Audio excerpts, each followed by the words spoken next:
Graça e paz a todos. Sejam todos bem-vindos a mais um estudo de escatologia bíblica. Hoje estaremos falando sobre o milênio. Para quem não sabe, o milênio foi um período de tempo que Jesus ali trancou o dragão, a grande serpente, e aí então, no prazo de passando 1000 anos, ele seria solto para tentar as nações. Mas nós vamos entender que esse prazo de 1000 anos não é um prazo literal, mas sim um prazo simbólico para ali determinar um tempo que esse dragão ele estaria preso e depois seria solto. Então preste muito bem atenção nesse estudo de hoje e você então entenderá como tudo aconteceu de fato aí dentro da história já provada e dentro aí dos nossos estudos que nós já estamos aí desde o primeiro estudo mostrando para vocês, tá certo? Continue conosco, acompanhe até o final desse vídeo e você terá aí a clareza de como todos os fatos aconteceram de verdade, tá bom? Continue com a gente. Apocalipse, capítulo 20, versículo 1 até o 3. Então vi descer do céu um anjo. Tinha na mão a chave do abismo e uma grande corrente. Ele segurou o dragão, a antiga serpente, que é o diabo, Satanás, e prendeu por 1000 anos. Lançou-o no abismo, fechou e pôs selo sobre ele, para que não mais enganasse as nações, até que completasse os 1000 anos. Depois disto, é necessário que ele seja solto pouco tempo.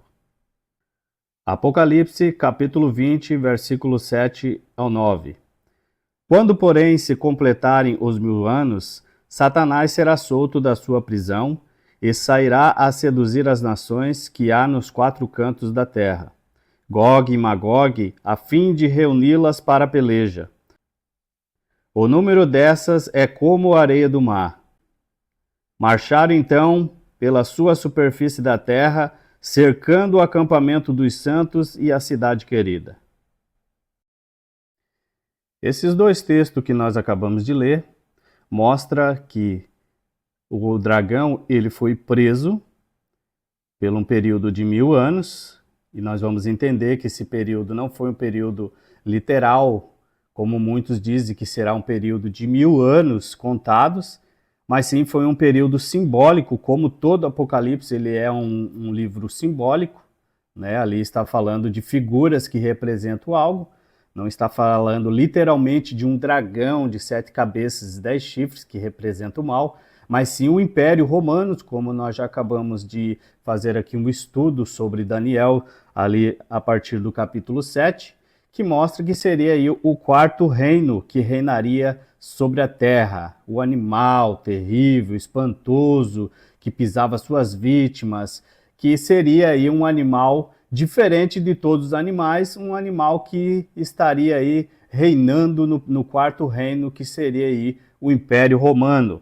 E desse 4º reino, então, sairia o chifre pequeno, que eu também mostrei para vocês que foi Tito, filho de Vespasiano, que era o príncipe que havia de vir, que aí então destruiria a cidade e o santuário. Então, aqui esse dragão, esse símbolo do 4º império, que foi o Império Romano, ele seria preso aí por um período de 1000 anos, certo?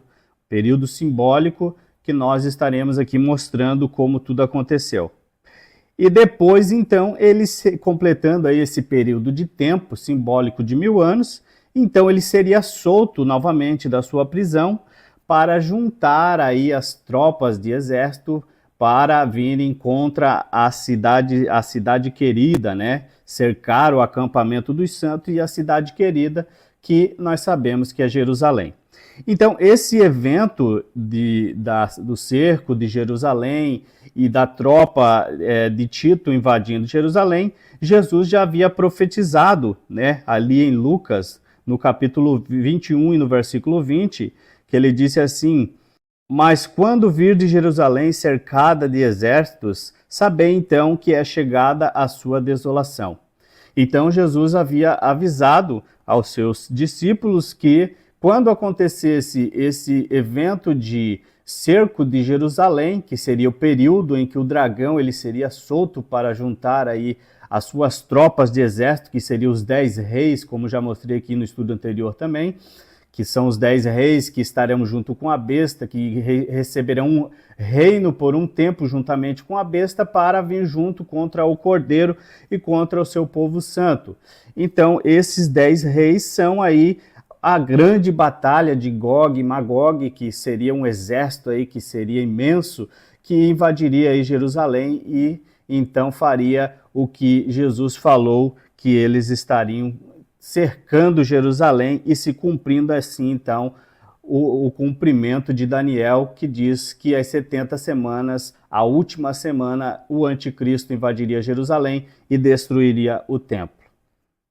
Então, para que nós possamos entender com clareza como tudo isso aconteceu, se de fato esse milênio ele está ligado ao evento que aconteceu no ano 70, ou ele será um evento aí que acontecerá futuramente, como pregam aí os teólogos futuristas, que dizem que esse evento da grande tribulação, da destruição do templo e também do período das dores e a invasão aqui desse anticristo à cidade amada, a Jerusalém, ainda não aconteceu, que aí vai acontecer aí futuramente com o suposto templo aí que será reconstruído, ou com um líder mundial aí que fará aí uma aliança com Israel e quebrará essa aliança, e aí então virá esse momento de pânico, de dor e sofrimento, que eles aí identificam ser aí uma futura grande tribulação. Mas nós vamos analisar esses textos aqui e vamos ver se de fato foi assim que aconteceu. Como você sabe, nós estamos aqui ensinando para vocês que esse período da grande tribulação, esse período das dores, esse cerco a Jerusalém já aconteceu e historicamente isso já está provado para que ninguém possa dizer que o que nós estamos falando é invenção. É uma crendice, é uma doutrina errada, mas nós já estamos mostrando aquilo que já está na história, né? Está aí em livros de Flávio Joséfo, como outros livros aí já mostrado que eles foram aí testemunhas oculares ali do evento quando Jerusalém foi cercada aí por Tito, e aí então foi destruído o templo e os acontecimentos aí que antecediam a vinda de Cristo. Para nós entendermos então como tudo isso aconteceu, vamos analisar aqui o Apocalipse 20, que mostra que o dragão ele foi lançado no abismo e ficou preso por um período de tempo aí simbólico de 1000 anos. E depois, então, aqui no Apocalipse 27, ele seria solto por pouco tempo para juntar aí, né, o exército para fazer a grande guerra de Gog e Magog, né, que seria aí um grande número de soldados que invadiriam Jerusalém. E o objetivo desse dragão seria então cercar o acampamento dos santos e a cidade querida. Então, observe aqui que nós estamos falando sobre o evento, né, que Jesus falou ali em Lucas 21:20, que Jerusalém seria cercada por exércitos. E quando isso acontecesse, Jesus disse que o período da sua devastação estava próximo. Então, esse dragão aí estaria sendo solto para juntar aí esse grande número de soldados para fazer essa invasão a Jerusalém. Portanto, então, se nós olharmos para a história e nós buscarmos aí e querer identificar quem foi de fato esse dragão, né, porque nós sabemos que o dragão ali não era, né, o diabo, Satanás, como muitos entendem aí, que é o diabo de chifre, de cauda, mas era o Império Romano agindo por meio daquele símbolo que era o dragão, né? E esse dragão aí, ele tinha várias cabeças, ele tinha chifres, ou seja, ele representava aí um reino, ele representava reis, um governo que estava agindo aí nesse período e seria aí o agente que estaria contrário a Deus. Para quem não sabe, a palavra Satanás, diabo, quer dizer opositor, né? Aquele que se opõe a algo, aquele que está contra Deus. Ou um anticristo contra Cristo. Então, isso significa a palavra diabo, Satanás, um opositor, aquele que se opõe a Deus, aquele que está contra Deus. Então, olhando para a história, nós podemos enxergar quem foi esse instrumento que fazia parte do quarto reino que representava o dragão. Vamos ler Apocalipse 17, capítulo 8, diz assim: a besta que viste era e não é. Por que ela era ou não é? É porque essa besta, ela estava no poder e de repente ela foi presa, né? Lançada no abismo. Ó, presta atenção nesse texto. Versículo 8. A besta que viste era e não é. Está para emergir do abismo. Observe que essa besta está para emergir do abismo, ou seja, ela foi lançada no abismo, mas ela será solta do abismo, né? Por isso que ela era, mas não é mais, ou seja, porque ela está para sair do abismo e caminha para a destruição. E aqueles que habitam sobre a terra, cujo nome não for escrito no livro da vida desde a fundação do mundo, se admirarão vendo a besta que era e não é, mas aparecerá. Versículo 11. E a besta que era e não é, também é ele o oitavo rei, e procede dos 7, e caminha para a destruição. Então aqui já fica bem claro a gente identificar quem era esse instrumento representado pelo dragão, que seria aí o chifre pequeno, que estaria entre os 10 chifres ali da besta de Daniel, capítulo 7, que se levantaria aí contra os santos, contra o povo santo, contra a cidade santa, e ele estaria aí fazendo guerra contra os santos. Seria o chifre pequeno, que Apocalipse, capítulo 17, verso 8, ele fala que é a besta que estaria emergindo do abismo, e ela seria aí o oitavo rei. Ou seja, esse evento ali de Satanás, ele sendo solto ali do abismo e juntando exércitos para lutar contra Jerusalém, na verdade estava falando do imperador, que estava no poder naquele período ali em que antecedia esse período da grande tribulação. E como eu já mostrei para vocês, que esse oitavo rei foi Tito. Observe no gráfico aqui que eu vou colocar na tela.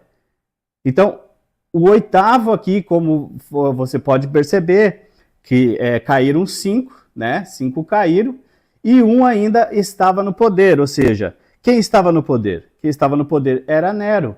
E depois de Nero, teve aí o governo de pouco tempo desses 3 reis, que como lá em Daniel, os 3 chifres foram arrancados, então eles não contam como imperadores, porque eles aí governaram por pouco tempo.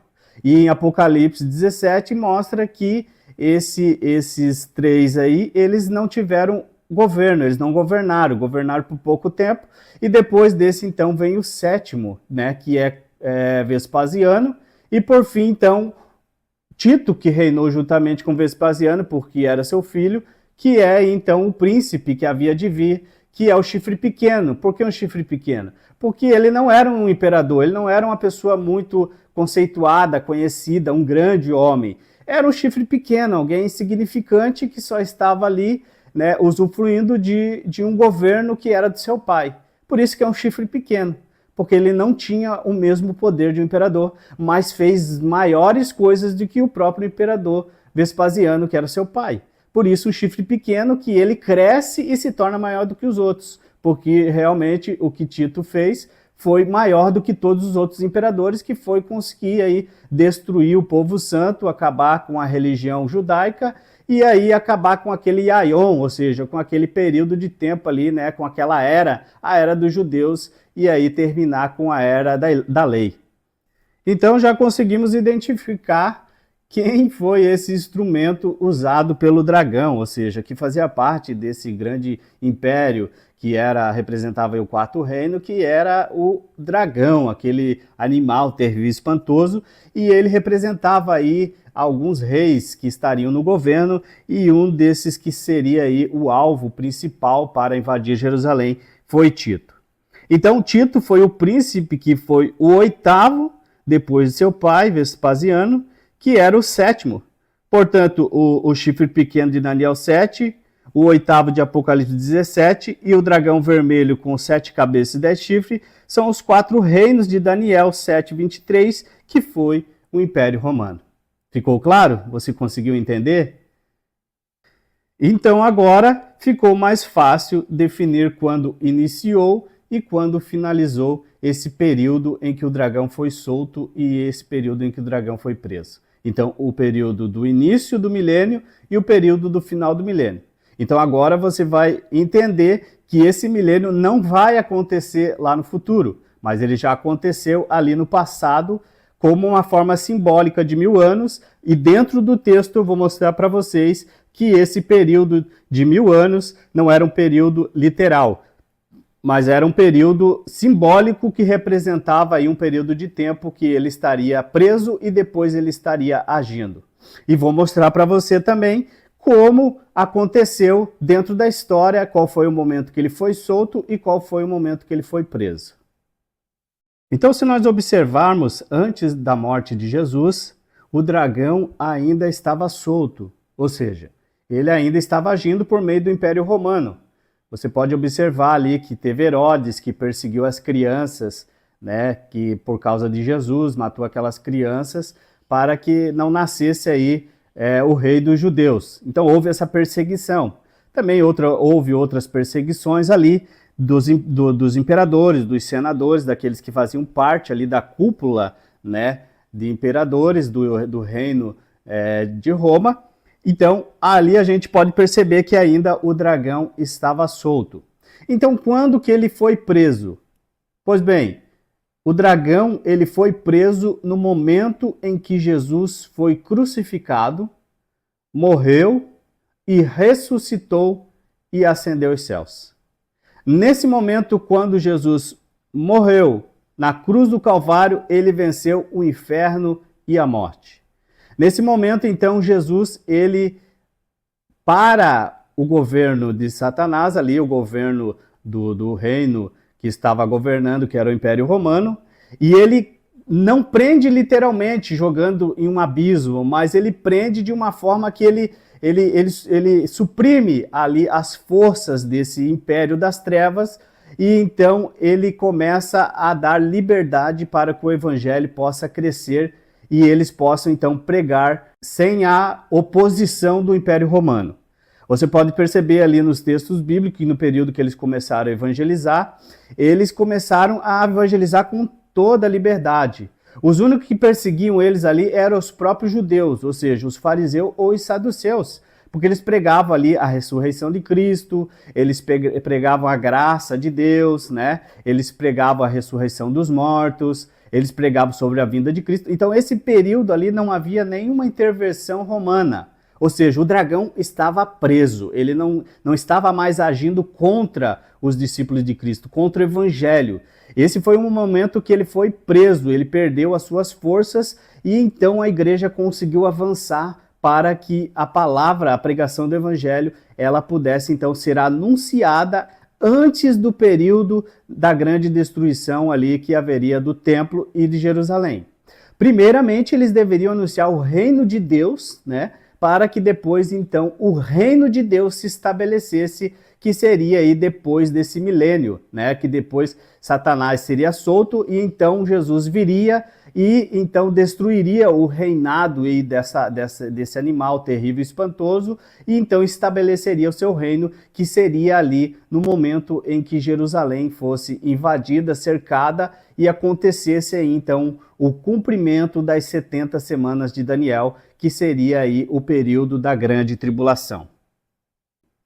Então, resumindo, o dragão foi preso quando Jesus subiu aos céus após a sua ressurreição. Com o dragão preso, o evangelho teve mais avanço sem a interferência de Roma. Porém, no ano de 64, com a subida de Nero ao império, inicia a perseguição aos cristãos. No governo de Nero, o dragão, então, ele foi solto para ajuntar o exército contra Jerusalém. Então, foi no período em que Nero sobe ao governo que, então, finaliza aí esse período simbólico de 1000 anos e, então, o dragão, ou seja, o Império Romano, volta novamente a ter forças e volta novamente a perseguir os seguidores de Jesus. Se você estudar a história de Nero, você vai ver que Nero ele foi um dos grandes perseguidores da igreja, que ateou fogo aí na cidade e colocou a culpa nos cristãos. Ele também pegava cristão, prendia, jogava nas arenas, matava comida pelos leões e fazia ali um espetáculo macabro com os cristãos, fazendo tochas de fogo com os cristãos para que iluminasse o templo ali aonde o imperador estava governando. Então você vê que o dragão ele veio com toda a força nesse período. Ele foi solto e ele estava com raiva, irado, porque ele sabia que ele tinha pouco tempo para agir e para que ele pudesse fazer aí a grande destruição que estava profetizada que ele faria aí por meio do chifre pequeno que nós agora sabemos que foi Tito. Portanto, então, no ano 70, quando o oitavo, né, que seria o último instrumento do quarto reino, que representava o dragão, ele cerca Jerusalém e por 3 anos e meio faz guerra e prevalece contra Jerusalém, contra o povo santo, contra a santa cidade, contra o templo, como Daniel, né, como o anjo falou para Daniel, né, invadindo e destruindo os muros, onde os soldados e a última resistência dos judeus estavam, e colocou aí fogo no templo. Não seria isso que o dragão faria? Ele seria solto por um período de tempo e então juntaria aí grandes exércitos para fazer a grande guerra de Gog e Magog e cercaria aí a cidade amada, né, e o povo santo. Então não é isso que o dragão faria? Então, foi o que ele fez por meio do chifre pequeno, que ele então constituiu esse evento ali da grande tribulação e do período da destruição do templo e o período ali que ele destruiu ali a cidade santa e afligiu o povo amado. Então, concluindo o nosso estudo, o milênio não será em um futuro distante. Ele já se cumpriu no passado, não de forma numérica, de 1000 anos, como ensinam aí os futuristas, mas sim de um período de tempo simbólico, né, até se cumprir ali todas as profecias. Então, eu vou fazer aqui mais um estudo sobre esse tema e vou explicar com mais detalhes ali sobre a questão de quando Satanás ele foi solto e quando ele foi preso. Vou trazer aí mais evidências para que fique aí mais claro, né? Eu fiz um resumo aqui, mas eu vou trazer aí um estudo mais específico para mostrar ali que a morte de Cristo realmente prendeu o dragão e aí após aí o reinado de Nero, o dragão então foi solto por um pouco período de tempo, realmente foi um pouco período de tempo, né? Porque Nero reinou aí por volta aí do ano 65, por volta do ano 68, por aí, e aí depois ali no ano 70 já invade. Então tu percebe que foi pouco tempo realmente, né? Não aí 2000 e poucos anos, como diz os futuristas, e até agora não aconteceu. Então eu vou esclarecer mais um pouco esse assunto e vou trazer aí mais conteúdo para que fique mais claro aí, você entenda que de fato isso já aconteceu, tá certo? Então aí, muito obrigado a todos que ficaram até esse momento comigo, um forte abraço e fiquem todos aí na paz de nosso Senhor Jesus Cristo.